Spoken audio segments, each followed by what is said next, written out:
साथियों, आज की इस वीडियो में हम जो है कक्षा 9वीं का गणित और प्रश्नावली है 7.4 शुरू करने जा रहे हैं बच्चों। प्रश्न संख्या 5 चौथी प्रश्न संख्या 4 तक जो लास्ट वीडियो में कंप्लीट कर चुके हैं। आज शुरू करेंगे प्रश्न संख्या 5 और 6 और इसी के साथ हमारी प्रश्नावली जो है कंप्लीट भी हो जाएगी बच्चों। तो ध्यान से देखें और पढ़ें, उसको अच्छी तरह से रीड करें जब तक पूरा डायग्राम आपकी समझ में ना आए। और अगर डायग्राम में फिगर या आकृति जो भी है बच्चों अगर दिया है तो और भी इजी है, ठीक है। और इस प्रश्नावली में प्रमेय संख्या 7.6, 7.7 और 7.8 का प्रयोग किया गया है, ठीक है बच्चों। 7.6 प्रमेय संख्या क्या है कि जो सबसे त्रिभुज की जो सबसे बड़ी भुजा होती है उसके जो सम्मुख कोण होता है बच्चों वो जो है सबसे बड़ी होती है। 7.7 है कि जो सबसे बड़ा कोण होता है उसकी जो सामने वाली भुजा यानी सम्मुख भुजा होती है वो सबसे बड़ी होती है, ठीक है। तो इसी के आधारित है प्रश्न संख्या 5। दी गई आकृति में P R greater than P Q यानी पी आर बड़ा है पी क्यू से। तो पी आर बच्चों ये है, ये क्या है, बड़ा है और इससे पी क्यू से, ठीक है। और पी एस कोण पी क्यू आर को समद्विभाजित करता है, यानी जो ये पी एस है पी क्यू पी आर को समद्विभाजित करता है, यानी समद्विभाजित करेगा तो इसका मतलब क्या होता है बच्चों, ये कोण यानी इसको हम एक कोण नंबर 1 इसका नाम दे देंगे और इसको नाम दे देते हैं कोण नंबर 2। तो कोण नंबर 1 और कोण नंबर 2 क्या होता है बच्चों, बराबर होता है। क्यों? क्योंकि समद्विभाजित करते हैं, ठीक है। तो शुरू करते हैं हल। और सिद्ध कीजिए कि कोण पी एस आर यानी कोण पी एस आर ये वाला कोण, सपोज इसको हम कोण नंबर 3 मान लेते हैं बच्चों, और कोण नंबर पी एस क्यू इस कोण से बड़ा है, इसको कोण नंबर 4 मान लेते हैं। यानी कोण 4 जो है क्या है, कोण 3 से छोटा है। ये हमें सिद्ध करना है, ठीक है। इसको कोण नंबर 3, 4 क्यों मानते हैं बच्चों हम, ताकि एक बिंदु पे जो है 2 कोण है हमारे, ठीक है। तो एस तो हम इसको लिख नहीं पाते बच्चों, अगर लिखना है तो पूरा त्रिभुज के हिसाब से लिखना पड़ता है, पी एस आर और पी एस क्यू। तो हमेशा उस कोण का मान जो है होता है वो कोण बीच में नाम होता है, ठीक है। ये तो आप लोग समझ गए।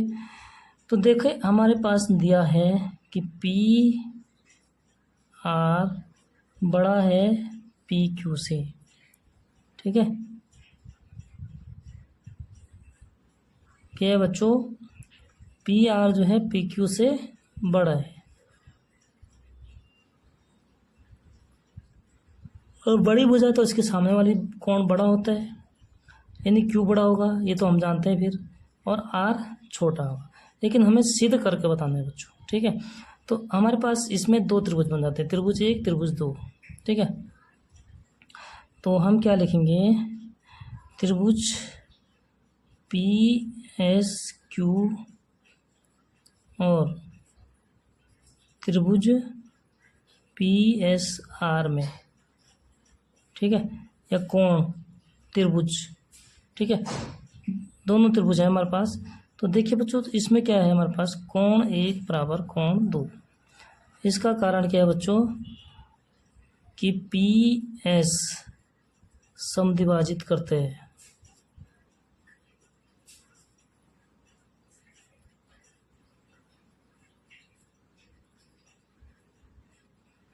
ठीक है, कोण पी को, समझ गए बच्चों। तो ये हो गया कोण 1 और कोण 2 बराबर, ठीक। और दूसरी चीज़ देखिए बच्चों, इसमें हमें क्या दे रखा है कि कोण पी एस आर, कोण पी एस आर जो है सिद्ध करना है हमें, कोण पी एस आर कोण पी एस क्यू से बड़ा है, ठीक है। ये हमें क्या करना है, सिद्ध करना है।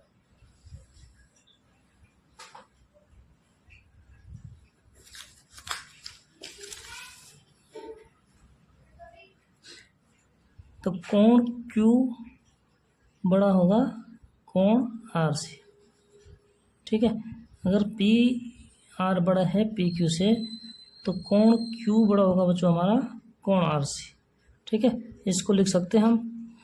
तो अगर पी आर बड़ा है पी क्यू से, तो इसके सम्मुख जो कोण है पी आर के सम्मुख कोण कौन सा कोण है बच्चों? क्यू कोण। यानी हम लिखेंगे कोण क्यू बड़ा है बच्चों कोण किससे? आर से।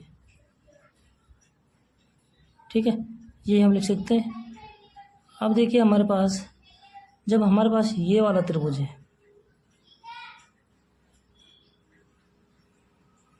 ठीक है, ये तो हमें सिद्ध करना है, ये हमें क्या करना है? सिद्ध करना है। तो इसको हम पहले नहीं लिखते बच्चों, पहले हम देखो क्या लिखेंगे कि ठीक है, पी आर बड़ा है पी क्यू से, तो उसके अनुसार तो सीधा हम कोण क्यू बड़ा हो जाएगा कोण इससे, किससे? क्यू आर से। ठीक है, यानी कोण, सपोज इसको क्यू ही लिखते हैं बच्चों, काट दिया मैंने इसके लिए सॉरी। इम्प्लाइज डेट, जैसे सबसे बड़ी भुजा है तो उसके सामने की कोण क्या होता है? कोण बड़ा होता है, यानी कोण क्यू बड़ा हो जाएगा बच्चों कोण किससे? आर से। इसका कारण क्या है? बड़ी भुजा के सामने का कोण बड़ा होता है, बड़ी भुजा के सामने का कोण बड़ा होता है। ठीक है, ये इसका कारण हो गया बच्चों। अब देखिए हम क्या करेंगे कि दोनों साइड कोण एक जो है ऐड कर देंगे, ऐड कोण एक बोथ साइड। ठीक है, तो ये हो जाएगा कोण एक प्लस कोण क्यू बराबर कोण एक प्लस, बराबर नहीं बच्चों, ग्रेटर देन है। ठीक है, क्यू बड़ा है तो ये एस है, जिधर को बड़ा उधर को बड़ा चिन्ह, कोण एक प्लस कोण आर। ठीक है, यहाँ तक हो गया बच्चों, समझ में आ गया। अब देखिए कोण एक कोण दो बराबर हैं, तो एक तरफ हम कोण एक को क्या लिख सकते हैं? कोण दो, क्योंकि आर के साथ हमें कोण नंबर 2 की ज़रूरत है। तो बच्चों ये हो जाएगा कोण एक, ठीक है, और प्लस कोण क्यू ग्रेटर देन कोण दो, एक की जगह दो लिख सकते हैं क्योंकि कोण एक और कोण दो क्या है? बराबर है, और प्लस कोण आर। कोण दो क्यों लिखा बच्चों? क्योंकि हमें जो है आर के साथ कौन सा कोण है? 2 नंबर कोण। ठीक है, और इसका कारण देखो बच्चों है क्या है? क्योंकि कोण एक बराबर कोण दो। ठीक है, यहाँ तक हो गया बच्चों क्लियर। अब देखिए कोण एक प्लस कोण क्यू, कोण एक और कोण क्यू, क्योंकि कोण पूरा कोण क्या है? क्यू कोण है, इसलिए मैंने इसको कोई नाम नहीं दिया, क्यू ही नाम है। ठीक है बच्चों, तो कोण एक और कोण क्यू। देखो हमने एक प्रमेय क्या पढ़ा था, जैसे हमारे पास एक त्रिभुज है, ठीक है, और ये कोण जो बहिष कोण होता है, ये क्या होता है? इस सामने वाले कोण दो कोणों के योग के बराबर होता है। ठीक है, किसी त्रिभुज का बाह्य कोण उसके अंदर सम्मुख, ठीक है, अपोजिट एंगल के योग के बराबर होता है। यानी जो ये कोण है बच्चों, तो इस वाले बहिष कोण के लिए, यानी कोण नंबर 3 बराबर क्या है हमारा पास? कोण क्यू प्लस कोण एक। ठीक है, तो कोण एक प्लस कोण क्यू की जगह हम क्या लिख सकते हैं? कोण 3, तो इसको लिख देंगे बच्चों कोण 3। ठीक है, कोण एक प्लस कोण क्यू क्यों लिखा?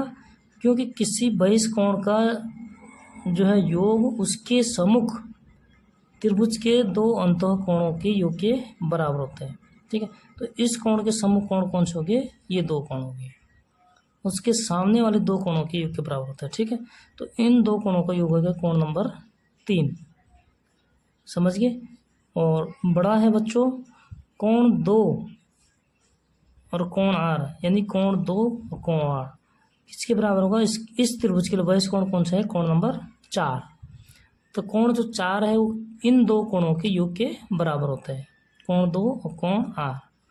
तो यानी कि कोण 2 और कोण आर को हम लिख सकते हैं कोण नंबर 4। ठीक है। अब देखो कोण नंबर 3 कौन सा कोण है हमारे पास, ये वाला कोण है PSR, तो इसको लिख देंगे हम कोण PSR बड़ा है बच्चों कोण नंबर 4 PSQ। ठीक है, तो यही हमें क्या करना था बच्चों, प्रूव करना था। इसको लिखेंगे हम इति सिद्धम। समझ गया क्या बच्चों कैसे। यहाँ पे एक तो बहिष्कोण वाला प्रमेय लगाया, ये जो बाह्य कोण होता है बहिष्कोण होता है वो उस त्रिभुज के अंतः उसके दो सम्मुख कोणों के योग के बराबर होता है। ठीक है, अगर समझ में नहीं आएगा तो कमेंट में बताना, फिर मैं आप लोगों को और प्रमेय सहित बता दूंगा। ठीक है, जो प्रमेय मैंने आपको बता रखा है कि जो बाह्य कोण होता है वो अंत के दो कोणों के योग के बराबर होता है। ठीक है, तो ये हो जाता है प्रश्न संख्या 5 कंप्लीट। शुरू करते हैं प्रश्न संख्या 6।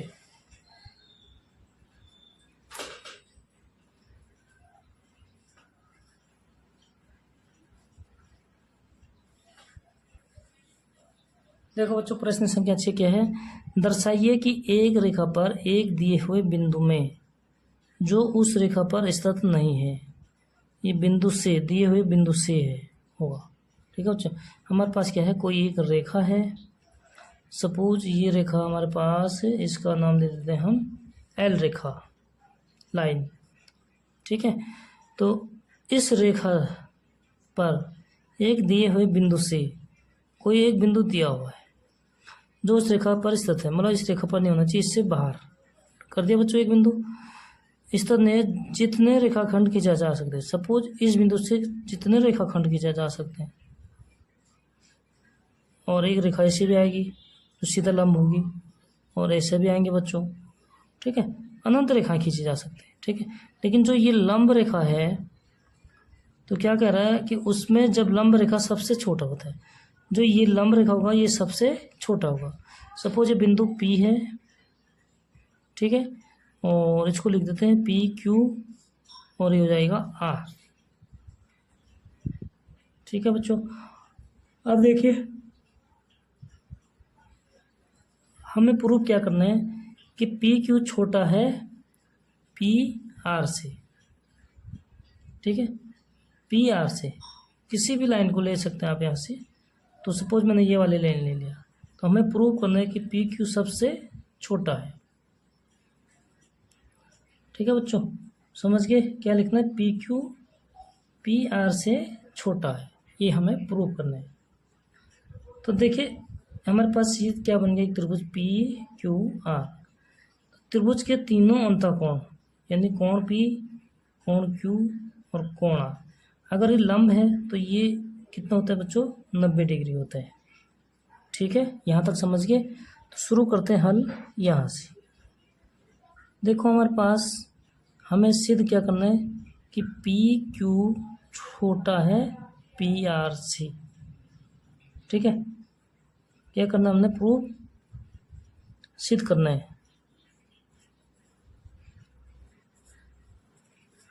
कि PR बड़ा है PQ से। ठीक है बच्चों, अब देखिए त्रिभुज PQR में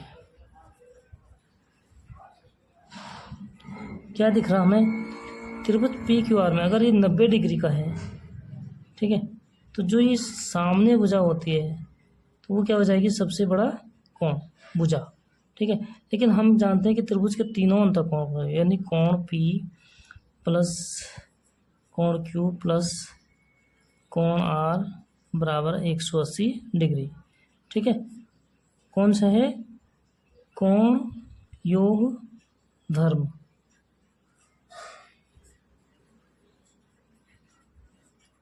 कोण योग धर्म या गुण।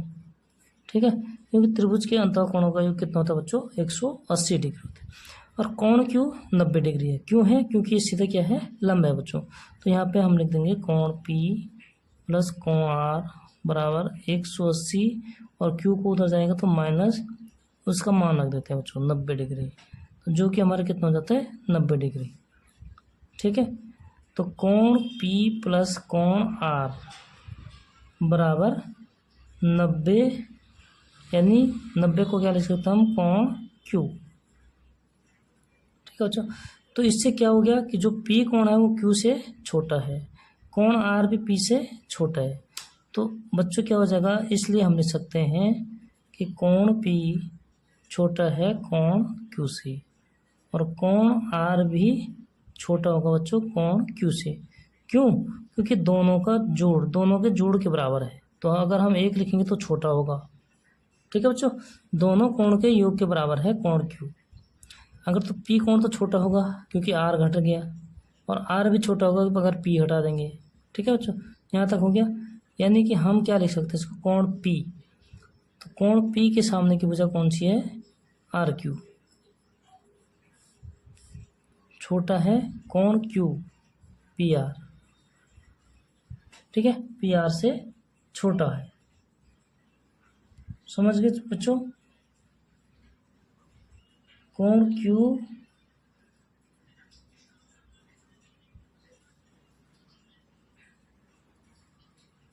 और कोण RQ। ठीक है, PR। कोण R के सामने जो कोण है बच्चों वो कौन सा है, PQ। तो PQ छोटा है बच्चों कोण Q के सामने PR। तो हमें यही सिद्ध करना था कि PQ जो है क्या है, PR से छोटा है। ठीक है बच्चों, तो इसको लिखेंगे हम इति सिद्धम। मतलब हमें क्या करना था, यही सिद्ध करना था। तो वीडियो कैसी लगी बच्चों, अगर वीडियो अच्छी लगी तो लाइक ज़रूर करें और दोस्तों के साथ शेयर करें, चैनल को सब्सक्राइब जरूर करें बच्चों। और यही निवेदन कर सकते हैं आप लोगों से। मिलते हैं नेक्स्ट वीडियो में, और अगली वीडियो जो है हम क्या करेंगे बच्चों, कोई नई वीडियो बनाएंगे। ठीक है, नई एक्सरसाइज, क्योंकि ये एक्सरसाइज पर्सनली 7 जो है कंप्लीट हो चुका है। इसमें 4 एक्सरसाइज हैं, चारों कंप्लीट कर चुके हैं बच्चों। अब मिलते हैं कोई नई एक्सरसाइज के साथ, तब तक के लिए बहुत बहुत धन्यवाद।